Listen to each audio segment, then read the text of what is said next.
What I hear I forget, যেটা আমরা শুনি ভুলে যেতে পারি। What I see I remember, যেটা দেখি সেটা অনেকটা স্মরণে থাকে। What I do I understand, যেটা আমরা করি, যেটা এক্সারসাইজ, সেটাই আমরা বুঝতে পারি। পড়াশোনাটাও এইরকম, যে সব সময় প্র্যাকটিস করতে হবে এবং চেষ্টা করতে হবে, তাহলেই আমরা সেটা বুঝতে পারবো। দি লার্নিং পিরামিড, লার্নিং পিরামিডটা কি বলছে? Passive teaching method. এটা প্যাসিভ। প্যাসিভ টিচিং মেথডটা কি? যে learning, reading, audio visual, demonstration. লার্নিংটা মানে আমরা যে শিক্ষা নিই, পড়ি, রিডিং পড়ি, অডিও ভিজুয়াল করি, এইগুলো আমরা দেখছি যে লার্নিং পিরামিডের ক্ষেত্রে লার্নিংটাকে দিচ্ছে মাত্র 5%, রিডিংটা হচ্ছে 10%, অডিও ভিজুয়াল 20%, ডেমনস্ট্রেশন 30%। ডেমনস্ট্রেশন দিলে পরে 30% তার ব্রেন নিতে পারে। কিন্তু আমরা যেভাবে টিচিং করাই বা পড়াই সেটা হলো পার্টিসিপেটারি টিচিং মেথড।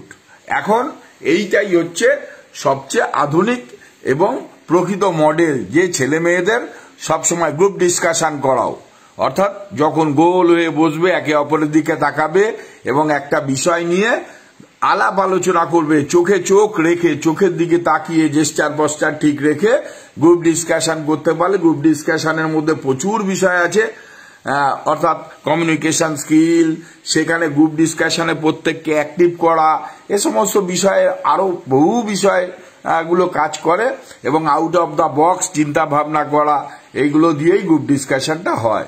তারপরেই যেটা এতে 50% হয় গ্রুপ ডিসকাশনে, তার এডুকেশন বা পড়াশোনাটা, লার্নিংটা।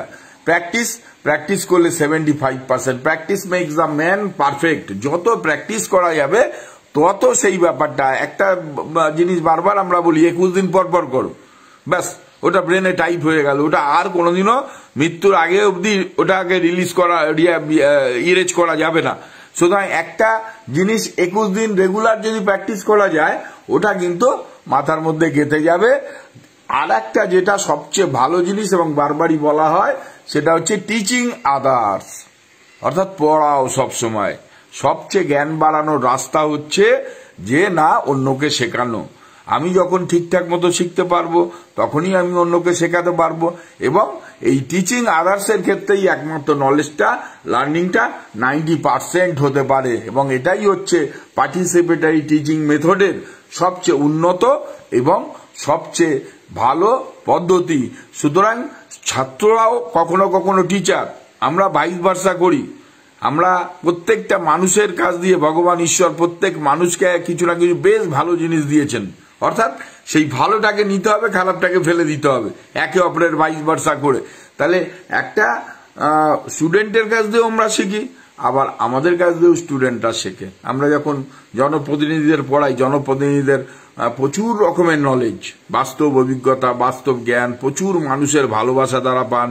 তাহলে সেই ভালোবাসাটা কি করে পাচ্ছেন, কি কাজ করছেন, সেটা যেমন আমরা ফলো করি, কেন তারা এত মানুষ তাকে চাইছে, এগুলো একটা কিন্তু বিরাট বড় গুণ। তার একাডেমিক পড়াশোনাটা সেখানে কিন্তু খুব একটা ম্যাটার করবে না, ওই গুণটা একাডেমিক পড়াশোনা করে অর্জন করা যায় না। সেই কারণে তার কাছ দিয়ে যেমন আমরা শিখি, আবার তারাও আমাদের এই একাডেমিক দিক দিয়ে আমরা বেশ কিছু জিনিস পড়ে টোড়ে পঞ্চায়েত ব্যবস্থায় শেখাই, তারা সেটা শেখে। এই কারণে আমরা বলবো পার্টিসিপেটারি টিচিং মেথডে আসো এবং টিচিং আদার্স, অন্যকে একটা অঙ্ক শেখার পর আবার শেখাও, দেখো নিজে শিখে যাবে। আরো একটা আছে, দেখো স্পিকার। স্পিকার কি হয়? ভালো বক্তা। কি বলছে? স্টিমুলেটিং, পজিটিভ, এসে stimulating, S for stimulating, stimulation করাবে। অর্থাৎ একটা স্পিকার এমন ভাবে বলবে তুমি স্টিমুলেট হয়ে যাবে, পজিটিভ চিন্তা ভাবনার অধিকারী হবে, অর্থাৎ নেগেটিভ ভাবনা ভাববে না। এফেক্টিভ হবে, এফেক্ট, অর্থাৎ তুমি যে স্পিক করছো সেখান থেকে সে তার বুদ্ধি স্তরে, চেতনা স্তরে তার প্রভাব ফেলবে এবং বুদ্ধি স্তর, চেতনা স্তরটা একটু উন্নত মানের পৌঁছাবে। এইমফুল, তার লক্ষ্যটা পরিপূরণ করার দিকে যাবে, নলেজ বাড়বে, জ্ঞান খালি পড়াশোনা, ঘোরা, শেখা, টিভি দেখা, সোশ্যাল মিডিয়া থেকেই অর্জন হয় না। একজন স্পিকার যখন ভালো বক্তব্য রাখে তুমি যদি ভালো লিজেনার হও তোমার নলেজ লেভেল বাড়বেই।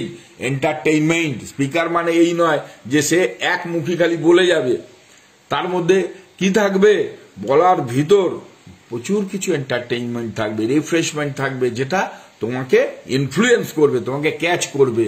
আর একটা কি হতে হবে, রেশনাল হতে হবে, অর্থাৎ নীতি, অর্থাৎ তুমি যে বক্তা সে কিন্তু সঠিক নীতি আদর্শ নিয়ে তিনি তার বক্তব্য প্রদান করবেন।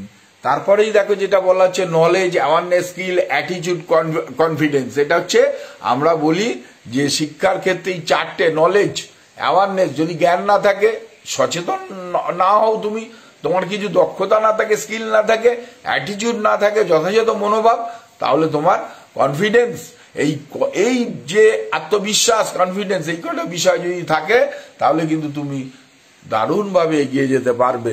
আর একটা ব্যাপার দেখো, এই পার্টিসিপেটরি মেথডের ক্ষেত্রে আমরা যেটা দেখলাম, এই পার্টিসিপেটরি মেথড, যে পার্টিসিপেটরি মেথডটা আমরা কি কি বললাম, কি কি মেথড বললাম, group discussion, practice, teaching others.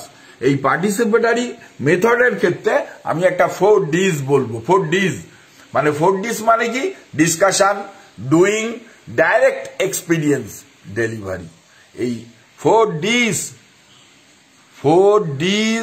4 pillar of success, মানে এই 4টে ডি, এছাড়াও আরো ডি আছে, ডিসিপ্লিন আছে, ডেডিকেশন আছে, হ্যাঁ, তোমার ডিটারমিনেশন আছে। আমরাও বলি 3Ds from the 3 pillar of success. এখানে আমি কি বলছি, 4Ds from the pillar of learning method, অর্থাৎ লার্ন করতে গেলে এই 4টে পিলারকে তুমি ব্যবহার করো। আবার সাকসেস হতে গেলে ডেডিকেশন, ডিটারমিনেশন, ডিসিপ্লিন, এটা ছাড়া তোমার পক্ষে সাকসেস হওয়া সম্ভব নয়।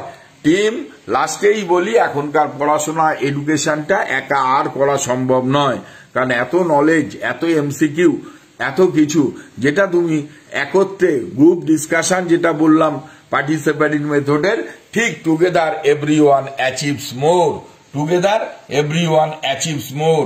যদি একসাথে দলবদ্ধভাবে না, এখন তো ক্লাস্টার মোডেই ডেভেলপমেন্ট, পুরো ডেভেলপমেন্টটাই, পুরো শিক্ষাটাই, এডুকেশনটাই এখন কিন্তু টিমে, একা একা পড়ে খুব বেশি দূর এগোনো যায় না।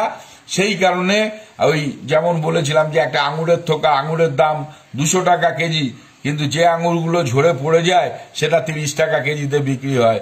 তাহলে সব সময় একটা টিমে দলবদ্ধভাবে থাকতে হবে, আঙুরের থোকার মতো থাকতে হবে, তাহলেই তুমি জীবনে সাকসেস অর্জন করতে পারবে। Thank you.